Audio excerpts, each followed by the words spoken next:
दोस्तों अपनी daily life में एक सेंटेंस पैटर्न ऐसा है जिसका हम बहुत ज़्यादा यूज़ करते हैं। ऐसे सेंटेंसेस को इंग्लिश में हम कैसे बोलेंगे उसका बहुत आसान तरीका और स्ट्रक्चर आज के इस वीडियो में मैं आपको बताने वाला हूं। चैनल को अभी तक सब्सक्राइब नहीं किया तो चैनल को सब्सक्राइब कर लें। साइड में ही बेल आइकॉन दिया हुआ है, उसको प्रेस जरूर करें ताकि आपको हमारे सभी नोटिफिकेशंस टाइम से मिलते रहें।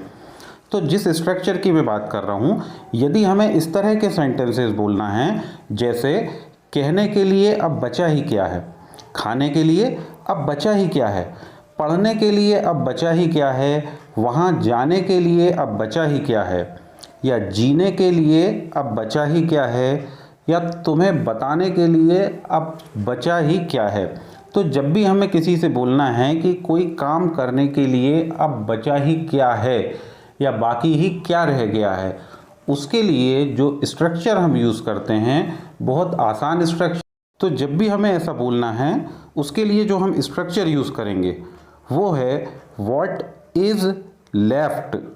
What is left to plus verb की first form of the verb what is left to, या now what is left to. क्योंकि हम इसमें अब भी लगा रहे हैं तो हमें नाउ पहले लगाना पड़ेगा, NOW। Now what is left to और वर्ब की वहाँ हम यूज़ करेंगे first form plus rest of the sentence या अदर वर्ड। उसके बाद जो कुछ भी हम बोल रहे हैं वो लास्ट में। जैसे पहला सेंटेंस मैंने आपसे कहा था कहने के लिए अब बचा ही क्या है, तो now what is left to और वर्ब जो है कहना, कहने के लिए say, what is now what is left to say. या कहने की जगह होता बताने के लिए अब बचा ही क्या है, तो now what is left to tell. Second sentence खाने के लिए अब बचा ही क्या है, तो now what is left to eat. Now what is left to eat.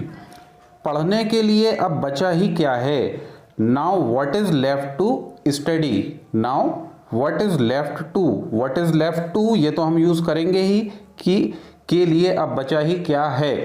Verb है यहाँ पढ़ना, पढ़ने के लिए study. Now what is left to study. वहाँ जाने के लिए अब बचा ही क्या है, तो now what is left to. इस सेंटेंस में वर्ब है जाना, now what is left to go और ऑब्जेक्ट है वहाँ, वहाँ को बोलेंगे there. Now what is left to go there. जीने के लिए अब बचा ही क्या है, तो now what is left to, यहाँ वर्ब है जीना या जीवित रहना, now what is left to live, LIVE। अब आपके करने के लिए जो सेंटेंस है आप इस वाक्य की ट्रांसलेट करके लिखिए। इंग्लिश में से क्या कहेंगे, अब देखने के लिए बचा ही क्या है। कमेंट बॉक्स में ज़रूर इसकी इंग्लिश लिख के बताइए, अब देखने के लिए बचा ही क्या है। वीडियो कैसा लगा ये कमेंट बॉक्स में लिख के ज़रूर बताएं। नेक्स्ट वीडियो में ऐसे ही बहुत से इंटरेस्टिंग और आसान स्ट्रक्चर के लिए बहुत जल्दी मुलाकात होगी। Till then take care, bye.